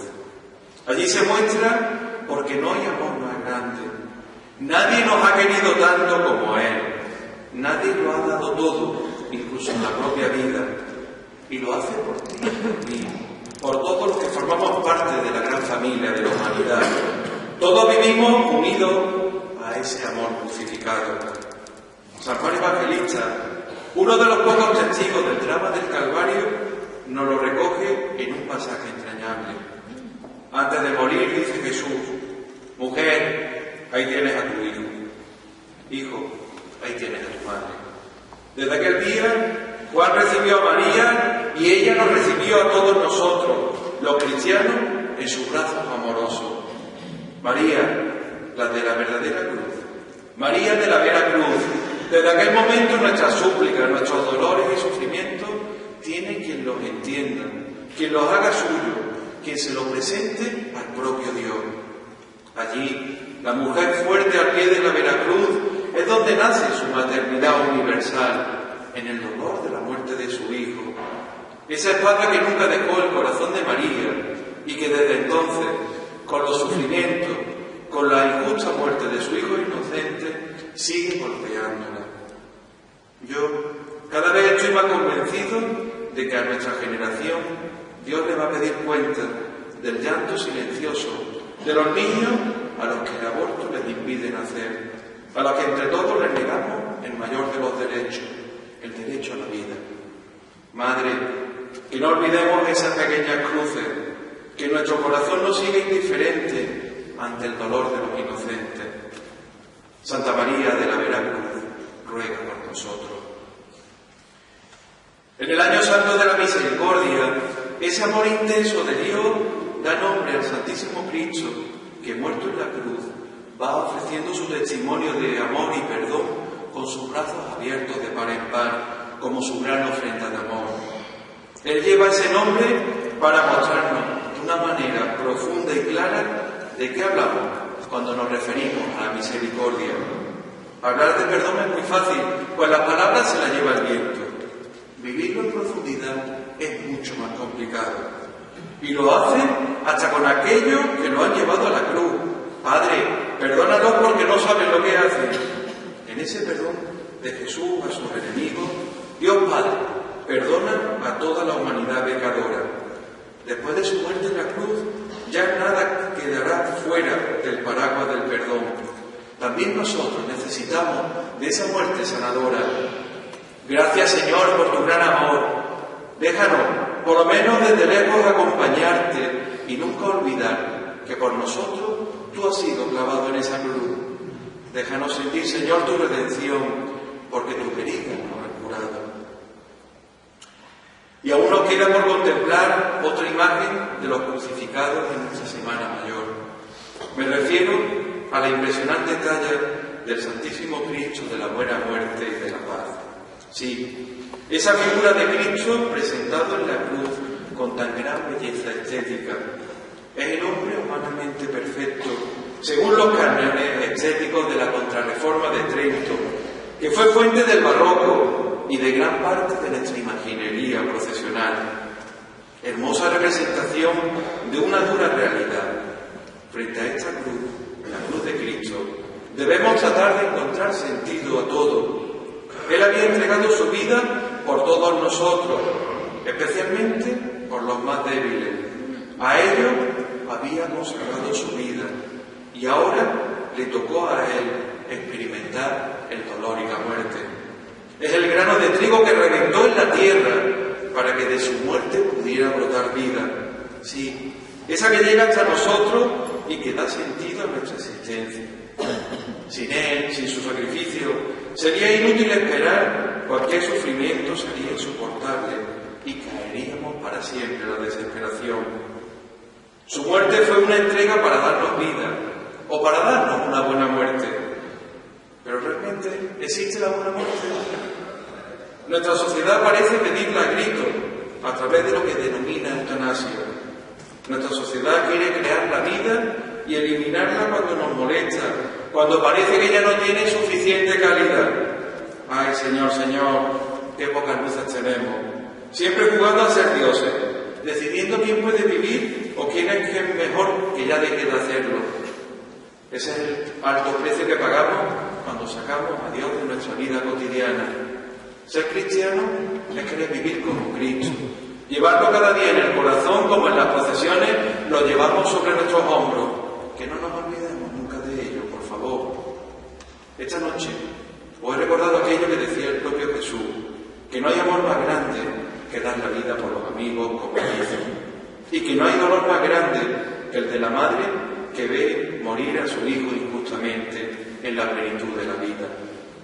Y esa es María, que vive su mayor dolor en el Calvario, ante la muerte de su Hijo Jesús. Un dolor que la estremece de arriba abajo.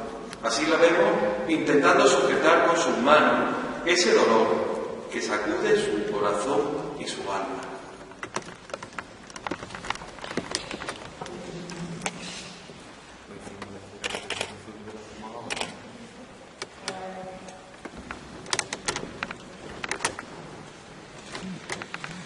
Con esas mismas manos en las que recibe la oración sencilla de ese hermanaco.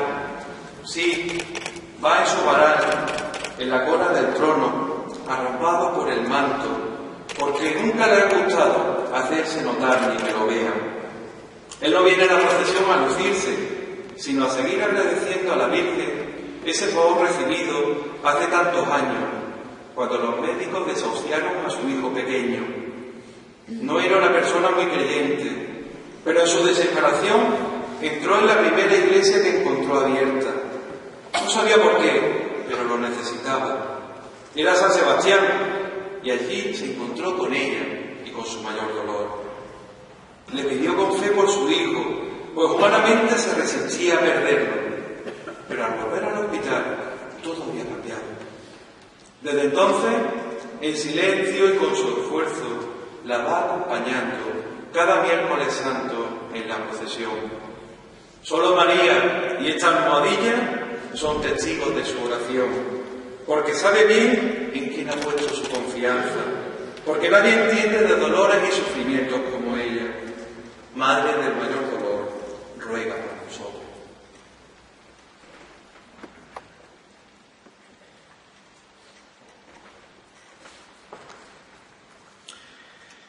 La puesta del sol ponía punto final al día para los judíos.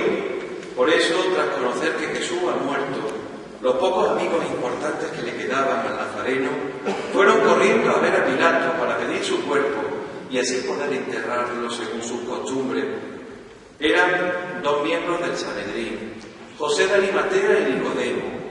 Y ahora, tras el drama, quieren hacer con su maestro la única obra de misericordia que podían, la de enterrar su cuerpo muerto. No había tiempo que perder. Bastante había sufrido Jesús como para dejar su cuerpo allí hasta después de la fiesta de Pascua. Por eso, tras obtener el permiso del gobernador romano, deciden acercarlo a un sepulcro nuevo que había en un huerto en las proximidades del Calvario.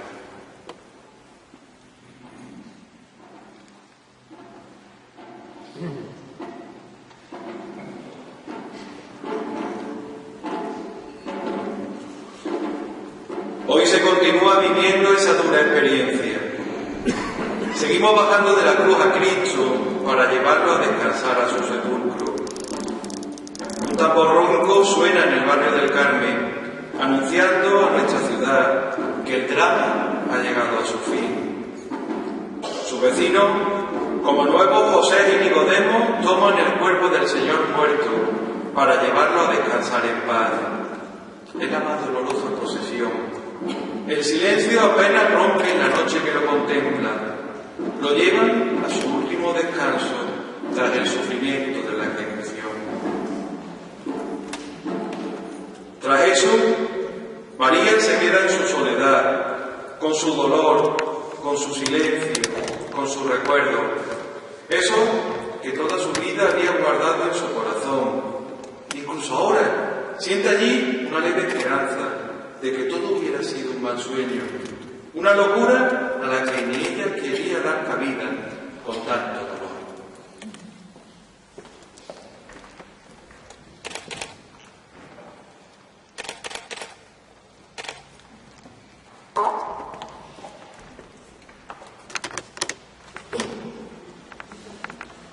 Con la corona de espinas y los clavos de su hijo en las manos, ven como la gran piedra sella el sepulcro, y así parece que todo va a acabar aquí. Tras ese gran bloque de fría piedra quedan tantas ilusiones, tantas esperanzas, toda una vida tan plena. En el camino de vuelta, ella iba pensando en silencio.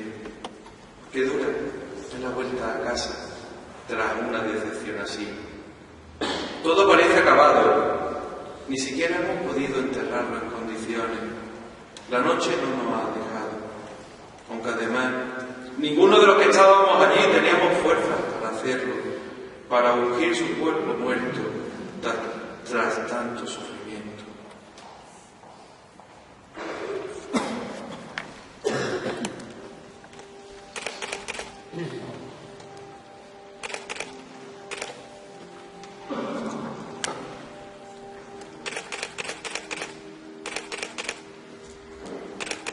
Solo pudimos dejarlo envuelto en un ligero sudario de lino antes de sellar el sepulcro. Magdalena quería seguir allí, llorando y haciendo duelo. Las otras mujeres hablaron con ella y al final la convencieron. Quedaron en volver cuando pasara la fiesta. Aunque nosotros no teníamos nada que celebrar aquel día, había un enorme vacío en nuestra alma. La verdadera pérdida la habíamos sufrido, era la de él.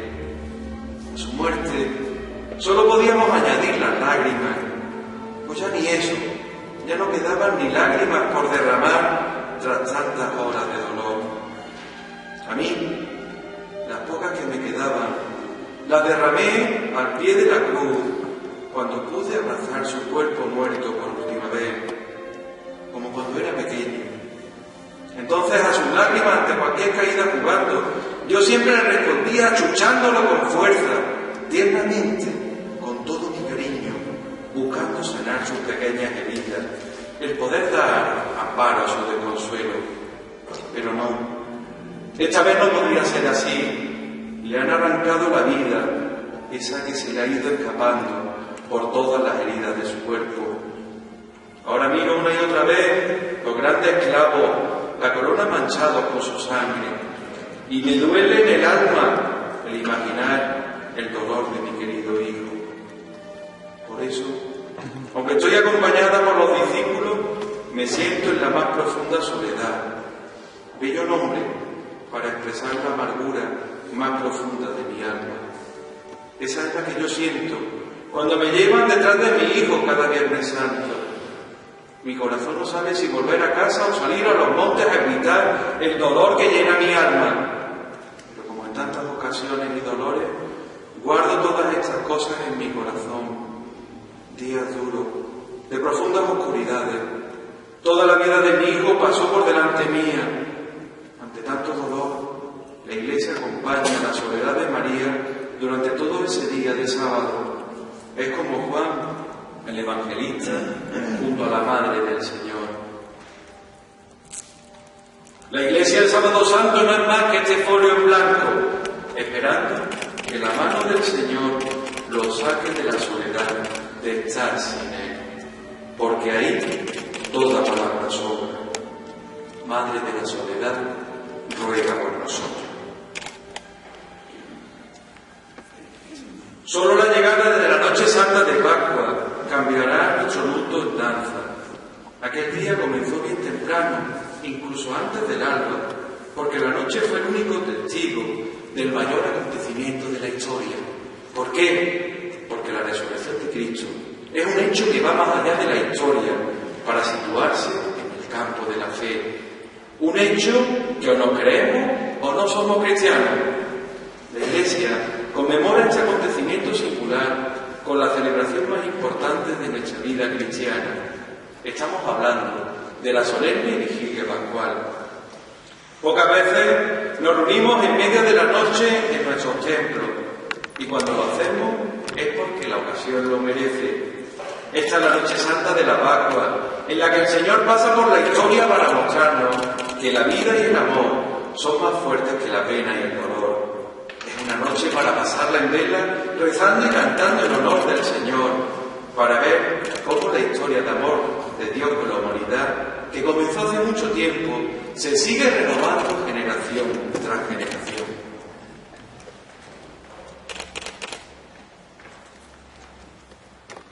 Y también en la nuestra, donde a pesar de las dificultades, sigue tocando el corazón y la vida de tantas personas, de tantos cristianos, que hoy queremos vivir desde nuestra fe y queremos ser testigos de la resurrección.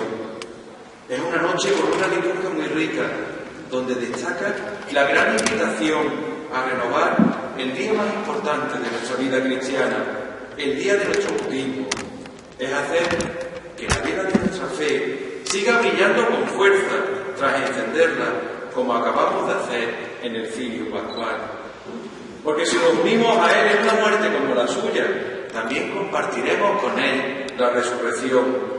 Si nuestra vieja condición ha sido crucificada con Cristo, confiamos en que también viviremos con Él. No desaprovechemos la oportunidad para agradecer al Señor y a nuestra familia el don del bautismo, el regalo de la fe y de poder renovarla en esa celebración pascual.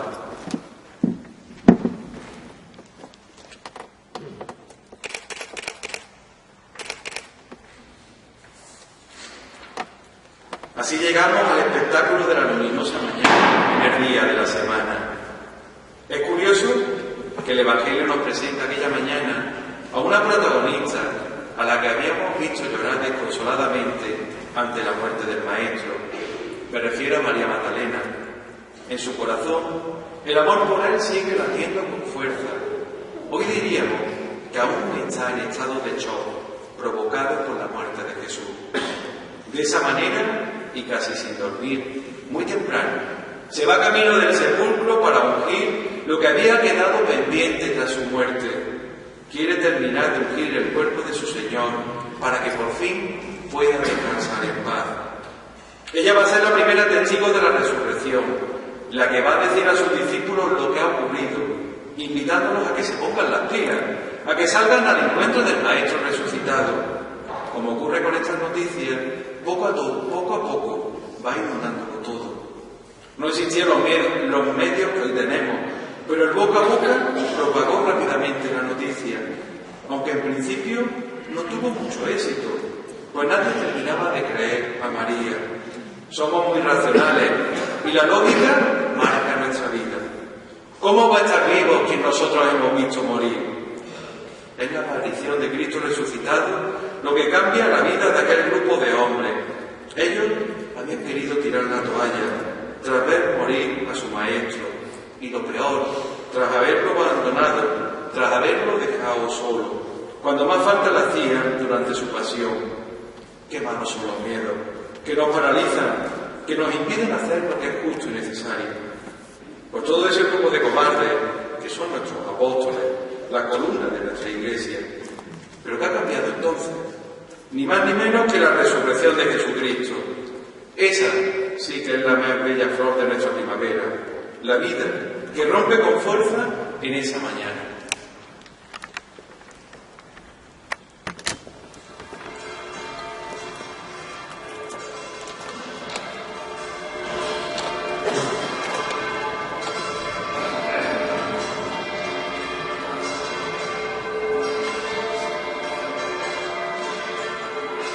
Aquellos que se ocultaron por miedo a los judíos van a salir a todos los rincones del mundo, gritando que es nuestro Señor.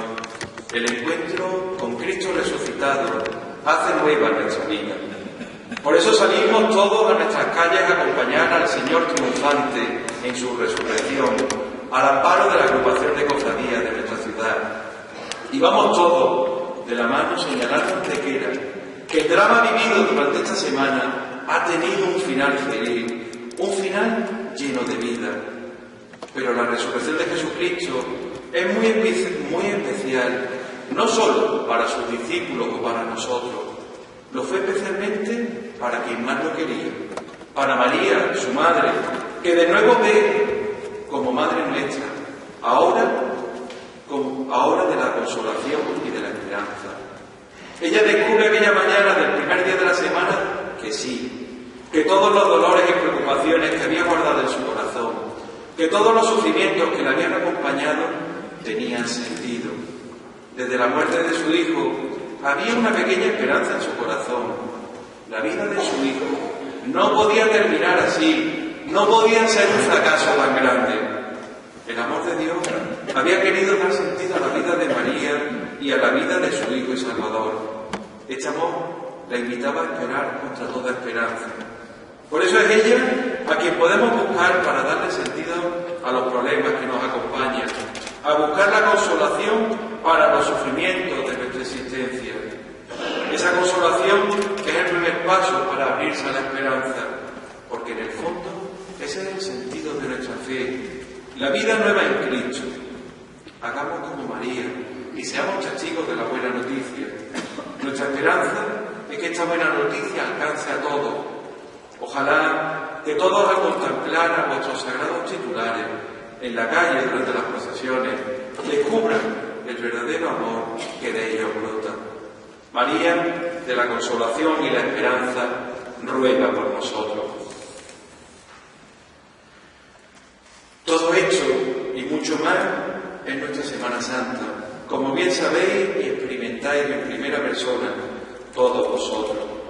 Una realidad que se hace visible con esplendor en nuestras calles durante apenas 8 días, pero que llena todo el año. La gente de Iglesia, sabemos que no todo termina al mediodía del domingo de Pascua, una vez que la imagen del resucitado vuelve a su templo, tras anunciarlo por las calles de Antequera. Yo casi me atrevo a decir que es al contrario, que ese momento es más bien un comienzo nuevo. Tras la intensa vivencia del misterio de la pasión, muerte y resurrección del Señor, se comienza a disfrutar lo que supone para nuestra fe el hecho de que Cristo esté vivo y presente en medio de nuestra vida. Aunque en el día a día yo creo que nos queda mucho por descubrir y por vivir. Porque por vivir en nuestra fe.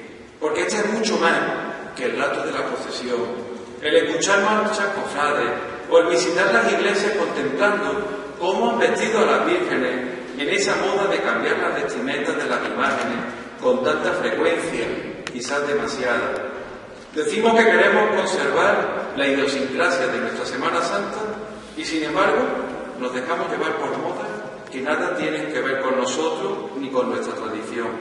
Esa que vosotros seguro que conocéis también o mejor que yo. Junto a eso, en los últimos años, gracias a Dios y a muchos de los que hoy sois el presente de las cofradías, ha mejorado una de las cosas más importantes, olvidadas durante mucho tiempo. Vosotros, los miembros de las cofradías, sois Iglesia, y lo sois con mayúsculas, lo sois con todas las consecuencias. Sé que se han dado muchos pasos para dejar atrás esa diferencia tradicional entre la mal llamada Iglesia oficial, sí, esa que parece que solo formamos los curas y el obispo, y vuestra Iglesia, la Iglesia de las cofradías.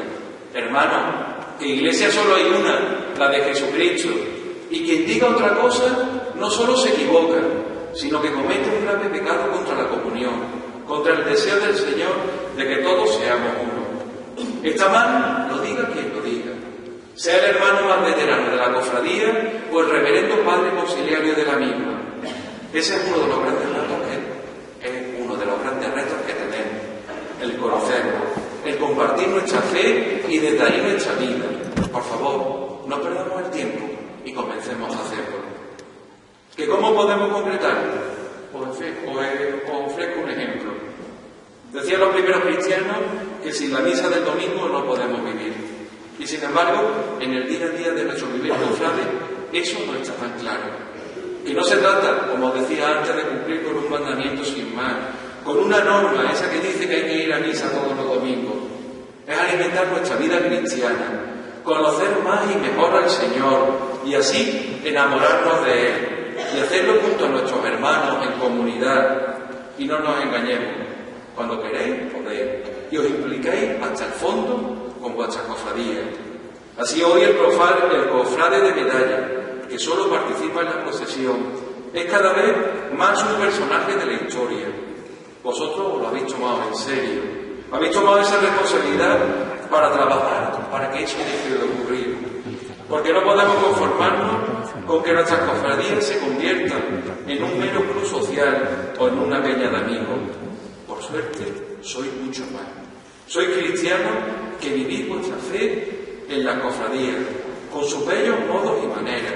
Y por eso, vuestra primera y más importante obligación es cuidar del tesoro de la fe. Muchos sé que habéis empezado la tarea de la formación en vuestras cofradías. Pues ore por vosotros. Ese es uno de los pilares del camino, No se ama lo que no se conoce, aunque estemos hablando del Señor y de su Madre. Nuestra Iglesia tiene delante el reto al que nos llama el Papa Francisco. Nuestro mundo necesita del amor misericordioso de Dios. Ese solo lo podemos hacer presente tú y yo, cada uno de nosotros. Él nos recuerda que esa fe se hace vida con nuestras acciones, en nuestros gestos de amor con los hermanos. La fe nunca es motivo de fuga individualista o de algo parecido a un sentimiento intimista. La fe no la puedo vivir solo o a mi manera. Yo no soy la medida de todas las cosas. Lo que me guste, lo que me apetece, tampoco puede ser el criterio de lo que hago. Ninguno de nosotros podemos creernos que somos el último criterio de decisión y algunas veces, desde nuestra libertad, pecamos de ello. Al hablar de la pasión, hemos contemplado la entrega amorosa de Jesucristo y de María, y mal nos hubiera ido a todos si ellos solo hubieran pensado en ellos mismos, en lo que les apetecía o en lo que les era más cómodo. Por favor, no caigamos en esa tentación. Nuestra fe nos invita a todo lo contrario, a implicarnos hasta el fondo. Los cristianos creemos en Dios y en quien lo hemos recibido todo, al tiempo que desea hacerse presente en nuestra vida, y que su Hijo Jesucristo, que nos hace hermanos de todos los hombres, nos pone en relación de amor con todos. Por eso, si todos somos hermanos, nuestras procesiones no se pueden convertir en competiciones más o menos piadosas, viendo qué podemos inventar, o peor aún, viendo qué podemos copiar de por ahí para quedar por encima de los demás. Tenemos todo. El reto de que nuestras cofradías sigan siendo solo lo que de verdad han sido siempre: una manifestación pública de fe católica. Convertirlas en otra cosa, por muy hermosa que nos puede parecer en principio, es no ser fieles a su sentido profundo y es ponerlas en riesgo, aunque actuemos llevados por la buena intención. Os pongo un ejemplo de lo que quiero decir con esto. Muchas veces he escuchado en labios de algunos cofrades de nuestra ciudad: queremos promocionar mucho nuestra Semana Santa, incorporarnos a la moda del turismo, algo que de por sí puede ser bueno para la economía de los negocios de nuestra ciudad y que sin embargo no puede ser el objetivo único o final de todo lo que hagamos. Porque vengan más turistas, no podemos renunciar a nuestra esencia. No podemos convertir nuestra Semana Mayor en un parque temático para atraer el interés de los que nos visitan. La Semana Santa, las cofradías, son otra cosa muy distinta.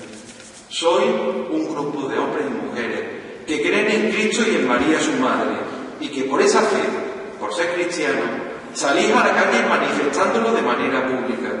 Todo lo demás, yo creo que habrá que ponernos en cuarentena.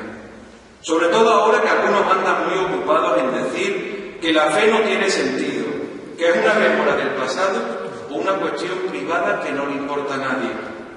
Yo miro hoy a mi alrededor y viéndoos a todos vosotros, a los cofrades que aquí estáis, veo que quien dice eso está en un grave error.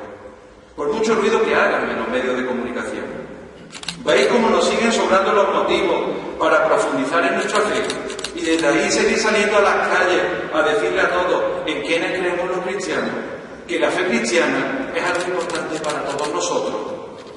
Es cierto, sin imponer nada a nadie, pero tampoco sin permitir que nadie venga a decirnos lo que tenemos que hacer, sin respetarnos en lo que somos y en lo que creemos.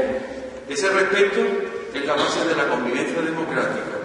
Que a nadie se le olvide que ya está bien de tomarse a mofa nuestras creencias, de reírse de cosas que para nosotros son sagradas. Ya está bien, por favor.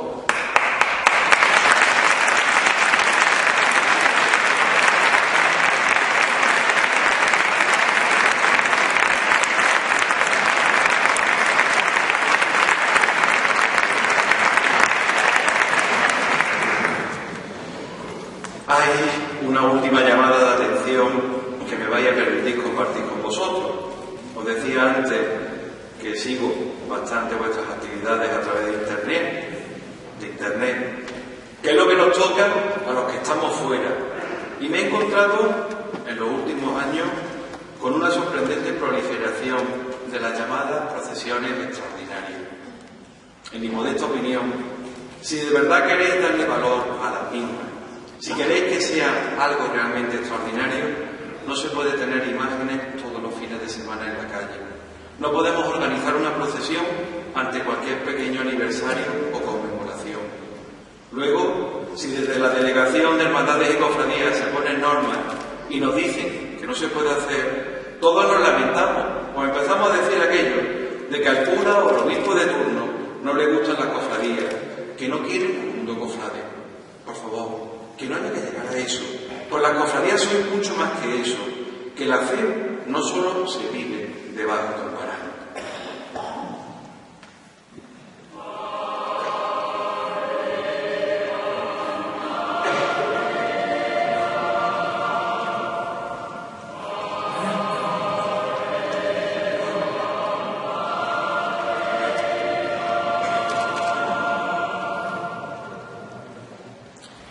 Permitidme finalmente volver al punto de partida de este pregón. Quiero volver a encontrarme con el Señor resucitado junto al lago de Galilea.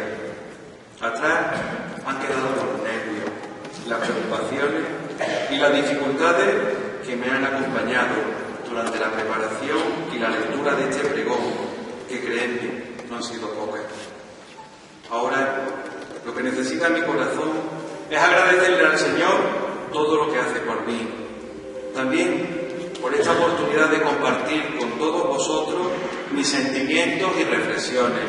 El haber expresado en voz alta muchas de las preocupaciones que siento ante la realidad de nuestra Iglesia. Porque muchas de las cosas que he compartido con vosotros esta noche os afectan, es verdad, pero van más allá de los límites de las cofradías. El barco de la Iglesia es uno y solo seguirá avanzando si remamos todos juntos de la mano del Señor a donde Él quiera. Esa es mi esperanza, que en Él lo podemos todo y mucho más de lo que ni siquiera podemos soñar. Como os decía, os invito a acompañarme finalmente allí, al mar de Galilea, como lo hemos hecho por las calles de Jerusalén y de nuestra ciudad. Sentémonos junto al Señor en aquella playa. Miro a mi alrededor y siento a toda la Iglesia presente. Allí podemos llegar todos con lo que somos, con nuestras luces y también con nuestras sombras, esas que tanto necesitan el abrazo misericordioso del perdón de Dios. Los primeros son los discípulos, aquellos que habían huido y que ahora se sienten perdonados, renovados en su interior. O nosotros, con nuestras pobrezas, esas que tanto sentido dan siempre al acto del amor que Jesucristo realizó en el árbol de la cruz, como hemos podido ver y rezar esta noche. En el frío silencio de la aurora del nuevo día, lo único que se escucha es el suave batir de las olas que rompen en la playa. El amor lo impregna todo, casi se huele en el limpio ambiente de la mañana. Nadie se atreve a romper el silencio, porque en el corazón todos sabemos que aquí no sobra nadie, que en la familia de Jesús resucitado, en la Iglesia, todos tenemos nuestro sitio. En medio de nosotros está quien nos reúne, Jesucristo, el Señor resucitado. En sus ojos, que nos miran con ternura, veo que no soy el único que necesita estar así en este lugar. Es Él quien de repente rompe el silencio para llamar nuestra atención alzando su voz.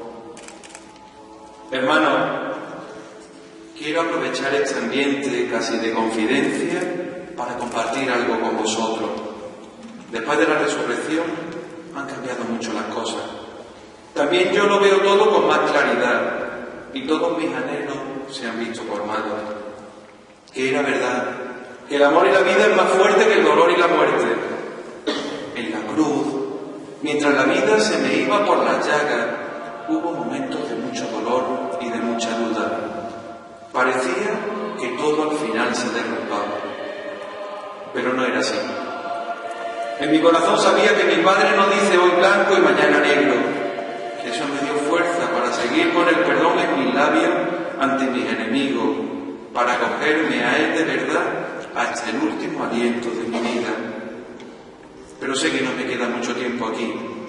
Me toca volver a casa, junto a mi padre, a terminar mi camino y de paso el irme a preparar los sitios para cuando nos reencontremos allí para siempre.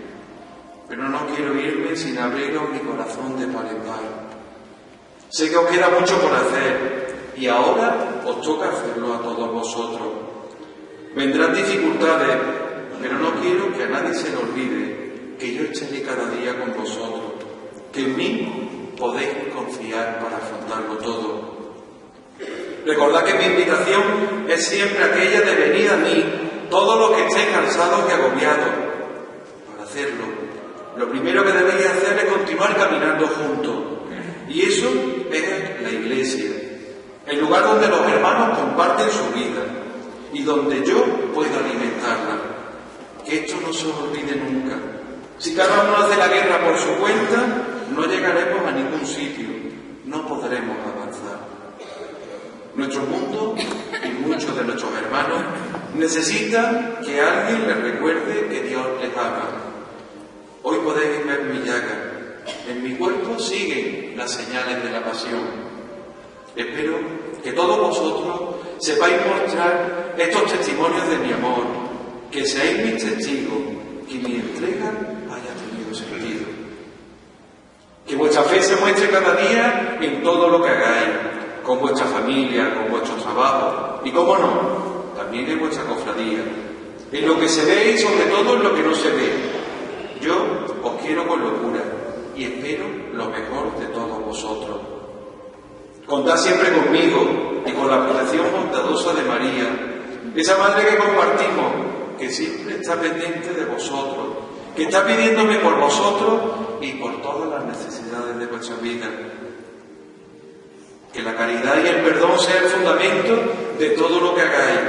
Y así, cuando vayáis por las calles con mis imágenes, lo que todos verán en ellas es que son testimonios de mi gran amor. Y que no se os olvide nunca que al final de la vida os examinaré de ese amor. No de lo que hayáis tenido, de lo importante que hayáis sido o de todo lo que hayáis hecho. Solo me interesa si de verdad me habéis amado. Porque al final mi pregunta será solo esa. ¿Tú me amas? Y espero por toda respuesta un gran sí. Hermano, ha llegado el momento de que el vocero guarde silencio. Muchas gracias por vuestra atención y por vuestra paciencia. Que el Señor os bendiga. He dicho.